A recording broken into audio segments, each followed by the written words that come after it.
Quelqu'un qui vous a marqué il y a 30 ans?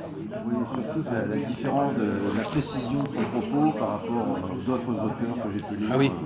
oui, par rapport à Fondbrune par exemple. Oui, oui, oui. Qu'est-ce que vous entendez par précision? Ouais, c'est quelqu'un qui est à la fois extrêmement logique, il argumente énormément, il a fait un travail d'exégèse fantastique, il connaît le latin, le grec, enfin, c'est quelqu'un qui a une culture incroyable, D'accord. et il arrive à faire la synthèse de tout ça en citant des faits, des correspondances, et en même temps on sent que c'est quelqu'un qui a de l'intuition aussi. D'ailleurs il a failli aller en prison à cause de son écrit sur Nostradamus, C'est vrai? et il En interprétait Roumanie? un des quatrains comme étant, comme le concernant en fait. Ah oui, d'accord. Bon Oui, là, c'est vrai, ça c'est assez classique. Oui. mais c'est argumenté, hein. Disons ça, on peut contester, mais c'est pas ça qui est important. Donc vous avez eu beaucoup de mal à trouver son premier livre. Ah oui, il était épuisé depuis des années. Et alors finalement, donc, ces deux livres, qu'est-ce que ça constitue une somme importante Ouais, enfin, il à fait une l'époque? rétrospective sur toute l'histoire de l'humanité en fait. Avec ça? Contrairement aux exégèses classiques qui se contentent d'interpréter les centuries une à une, je dirais. Oui. Lui, il a vraiment un panorama très vaste dans sa vision. Et ça n'a pas déclenché chez vous une vocation d'interprète ou... Ah non, autant je suis être admiratif dans le travail des autres, je connais mes qualités, mes limites, et moi je suis pas du tout dans cet axe-là.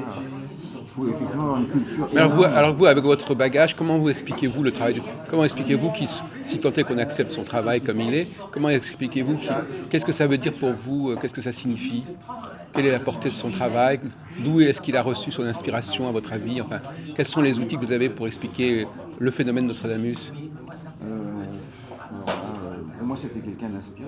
Oui, d'accord, Certainement, alors mais justement. après, d'où vient l'inspiration? C'est comme si on demandait d'où vient la lumière. On peut dire que vient du soleil, mais c'est faux parce que le soleil n'a pas toujours existé. Donc, c'est l'œuf et la poule. Hein. Il y a toujours une cause, un effet qui engendre une nouvelle cause, un nouvel effet. Il n'y a pas de réponse à cette question. Moi, c'est plus un sentiment que j'ai eu en lisant. J'ai plus les détails. Est-ce qu'il y a d'autres auteurs prophétiques qui vous ont marqué, qui vous ont Non, enfin, impressionné? après, il y a d'autres prophéties très intéressantes, comme les prophéties des Indiens Hopi, par exemple. Ah oui. Mais alors, eux, c'est technique. Hein. Ils ont décrit carrément l'arrivée de la locomotive à vapeur, de l'avion en fer blanc, hein, ils appellent ça l'oiseau en fer blanc, qui aurait des poteaux télégraphiques qui couvraient tout le territoire. Et ils avaient fait ça quand? C'est très très vieux, Ah oui. c'est des siècles et des Donc siècles. ils avaient visualisé toute la technologie actuelle. C'est écrit noir sur blanc, car il n'y a pas besoin d'interpréter. Hein. Et on est sûr de la date de la Ah oui, datation. oui, oui, oui, il y a des scientifiques parce que les Hopis ont très bien culture. Et eux, c'est dans. Ils décrivent plutôt la fin d'un cycle ou la fin d'un monde. Mais on en a parlé il y a 2 ans de ce problème de la calendrier Maya, tout ça. Vous avez suivi? Un peu, oui. C'est la même chose ou c'est autre? Je sais pas. Déjà, il y a 2 ans, je m'intéressais beaucoup moins à tout ce qui est prophétique. Les prophètes, c'est pas la fin d'un monde, d'ailleurs, les Mayas, c'est la fin d'un cycle. Là. Oui, oui, enfin, comme vous voulez. Et la vie est toujours cyclique, donc le tout, c'est la date, quoi. Après, on sait que tout est cyclique. Et en 99, vous avez été marqué par le passage vers l'an 2000. Vous aviez des appréhensions. Ah oui, c'est là où il y avait la date qui est marquée dans Il y avait la comète, la comète de 99, l'éclipse de 99. Ce jour-là, j'ai pris un jour de congé et je suis allé à la campagne chez ma mère. Ah oui, par précaution. Et en fait, on n'a même pas vu l'éclipse parce qu'il y avait beaucoup de nuages. Ça dépend où on était. Oui, moi je l'ai vu je crois que c'était sur la Manche. Je suis allé. Oui, Mais c'est peut-être à interpréter de point de vue symbolique. L'éclipse, c'est quand même. On quitte une certaine lumière, une certaine connaissance, un certain paradigme. Pour un temps, on y revient et après, on peut interpréter. Hein, pas...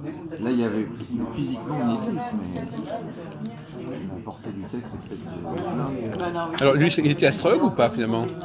Enfin, est-ce que son astrologie est la base de son travail ou c'est autre chose? Moi, ça, je sais pas. Je ne m'intéresse pas du tout à l'astrologie non plus. Je n'ai pas d'avis. Le fait qu'il soit d'ascendance juive, est-ce que c'était important?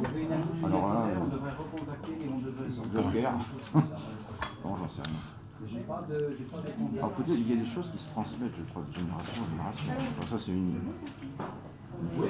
Il y a aussi un potentiel éventuellement génétique. Mais il n'y a pas que la génétique qui se transmet. J'ai un ami qui est barreur de feu, par exemple, ça a été transmis par sa grand-mère. Au départ, il ne l'avait pas. Elle lui a donné, et maintenant il est. Ah oui, oui, elle l'a adombré, je ne sais pas comment on dit. Oui, le mot, ouais.